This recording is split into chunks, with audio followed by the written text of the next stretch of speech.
Danny Ball here, founder of Songwriters International. I'm going to share with you how to take the songs that you're writing or the songs that you are going to be writing and actually put them into a catalogue, how to then self-pitch them to artists, generating interest, and then go about getting your songs taken, released, and monetized without the need of a record label, publisher, manager, or any of those traditional routes that you may have heard, and without having to know a single person within the industry. So let's get stuck into this and let me share it with you. I've been using this method for the past few years with some incredible results. I've had songs played by artists quite literally all over the world, millions of people hearing my songs, again, all over the world, with a simple strategy where I don't need a label, a publisher, a manager, or anything like that, and I do it 100% independently. It's really powerful when you can write a song that would normally be sat on a hard drive, not doing anything.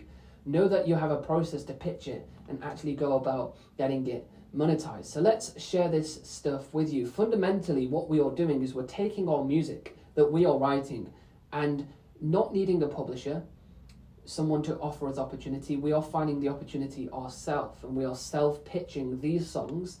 That's the point of self-pitching to artists. We're self-pitching the songs to the ideal type of artist that we would like to have sing our songs. Now, something really important, you want to make sure you're self-pitching the music to the right types of artists. What I see a lot of the time is people will pitch their rock song or their soul song to a pop artist or to, let's say, a funk artist. It's got to make sure that it marries up. So if you write rock music, you want to be pitching to rock artists. It's fairly simple. I've made the mistake of pitching the wrong type of music to the wrong type of artist.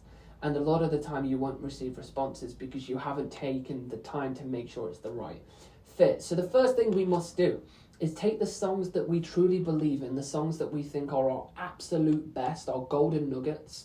And the way that you know that is not by playing them to friends or family. Okay, you don't want to do that. You want to get feedback, pro feedback on your songs. Now that's something we do, but wherever you go for that, go and get some pro feedback. Go and get someone to look through your songs and give you a critique to know that these songs are up to a standard that you believe they are good enough. Because the worst thing you can do is start pitching songs when they are not 100% ready. Okay, and only when you have heard them. You need other people to make sure they have gone through them. Once you have those songs, we want typically somewhere between 2 to 4 songs. We won't want any more than 4. We don't really want any more or any less than 2. Okay, the reason it's between 2 to 4, it's a consumable amount of music. If I send you 10 songs, you're probably not going to listen to all 10. And if you send me 10, I'm going to be put off. I am not listening to them at all. If you send me 2 or 3, I'm more inclined just to go through them, give them a quick listen and see if there's something that I would want to work with, okay? So we build a catalogue of 2 to 4 of our absolute greatest songs. They must all be the same genre, okay? You can't have 2 songs in rock and then two songs in pop. They must all be rock or soul or funk or country or whatever it is that you're writing. And from there, we go and find the artist ourselves. So we do the job of a publisher, okay? We are basically becoming our own publisher. We are finding our own opportunities. So we go out onto social media primarily. There's some other ways we can do it, but this is one of our big focuses. And we find the contact of the artist that we would like to work with, okay? It's super easy to find the contact of most artists nowadays by going to their social media accounts, and you find their contact, whether it's a mobile or WhatsApp or even an email, okay? And most of the time, it's a personal email, like hello at their name. It's really that simple. Or a really great one to know if it's personal is their name at gmail.com or at Hotmail, because it is literally their personal email. So we get their contact, we've got the right type of music, and then we go about contacting them. Okay, so we have to say the right things. And we've also got to be careful of not making it, what can you do for me? And what I mean by that is sending them an email saying, hey, I've got these songs, I'd really like you to sing them. Here they are. Because then it's just about me, me, me. And they're going to read that email and say, no, I don't even want to listen. I don't want to engage in conversation because it's so much about them and what you can do for them, okay? Not the other way round. So we want to make sure we word it correctly in a way that feels engaging, that feels authentic and isn't just copy and pasted. So we might go and listen to some of their music and make a note of that in that email that we send to them. The second tip as well is the 2 to 4 songs that you send, you're not just sending them solely for the purpose of, would this artist like to take them? Okay, yes, we are doing that. So we are saying, hey, we have these 2 to 4 songs, however many you've got, that I think could be a real good fit for you. Here's the link. Alternatively, if they're not necessarily the right fit for you as an artist, I would love to collaborate with you. Why are we doing that, do you think?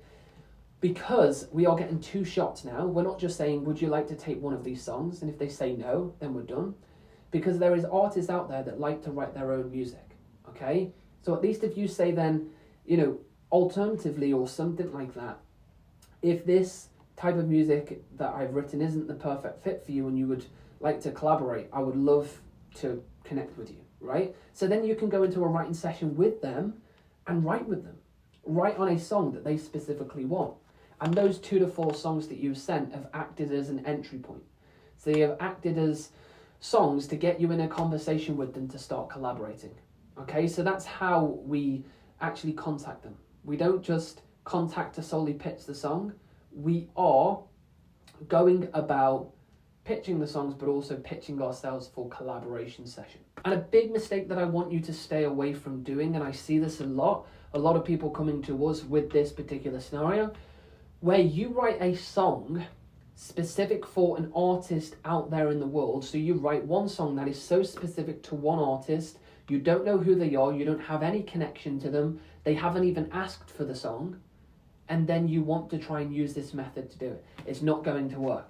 Because if you are writing a song, let's say for me, that is so specific, that is so like me, but I haven't asked for it, then that's not the best way to go about it. The only other time you would write a song really specific for one artist is when you get a brief, okay? And a brief is basically where someone sends you an outline of what type of song that they want, how they want it said, what they want said, how they want it produced, all of that stuff. And then you would go and write a song really specific to that project.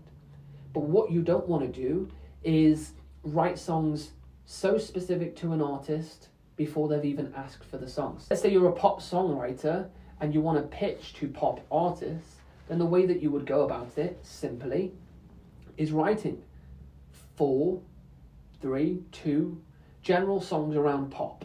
Not specific to the artist, just generalized pop songs, and allow them to decide if they would be a good fit or if they would like to get in collaboration. So don't make the mistake of writing songs so specific to an artist that you have no connection to at all. The process is so repeatable and so easy to do. And a pro tip that I really recommend you to do is look at things like engagement rate, and what I mean, or response rate.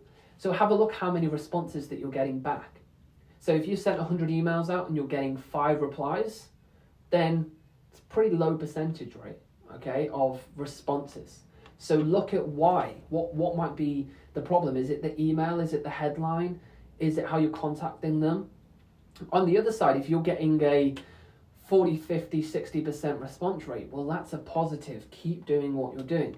What you should also be doing is uploading your songs or your catalog to somewhere like SoundCloud. And the reason for that is make your catalog private so that the people that open it up are the only people that can see it. So that you know if you send 100 emails out and every song has had 10 plays, you know that you have had people from those people that you've been contacting listen to the songs.